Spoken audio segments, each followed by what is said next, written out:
Hi everyone, my name is Melody Thiel and I am going to be teaching you how to make a traditional Spanish tortilla de patata or potato tortilla or omelet. It's kind of like an omelet to us Americans. So here we go. So I'm going to be doing a slightly modified version of the recipe I was given just because the recipe I was given was made to cook for 4+ people, but I'm only cooking for myself tonight, so I'm doing a smaller version. But basically, here are the original ingredients, but I'm going to be reducing these portion sizes so that way you can, make it just for yourself. So for today's recipe, we're going to use 2 potatoes, 3 eggs, olive oil, and salt. This will serve roughly 1 person. We're going to begin by washing and peeling our potatoes. I use basic Idaho potatoes, but you can use whatever potatoes you prefer. These were just the kind that I was shown when I was taught the recipe in Spain. Next, you're going to turn to your stovetop and turn the burner on to low heat. Fill a saucepan with enough olive oil to cover your potatoes once you add them.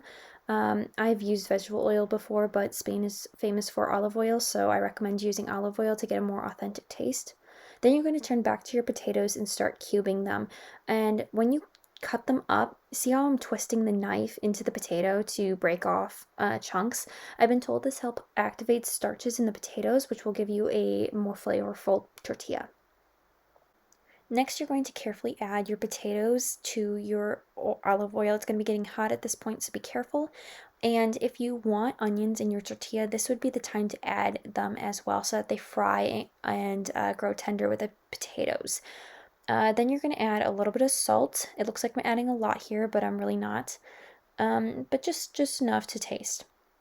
Spread them around, make sure they're evenly covered, and just kind of keeping an eye on them. Stirring and turning them over occasionally will help too, so that they cook evenly and thoroughly.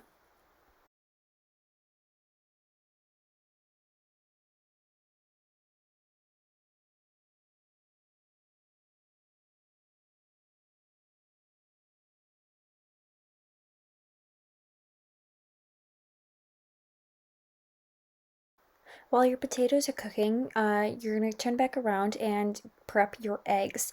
I only show that I cracked 2 eggs, but I did end up using a third because I didn't feel I had enough eggs in my tortilla. Add a little bit of salt and then beat the eggs thoroughly.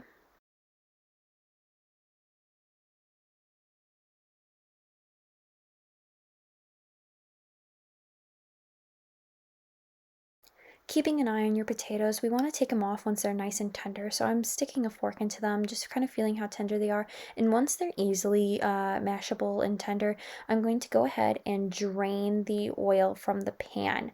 I am collecting a little bit of the oil because I'm going to put some of that back into the pan.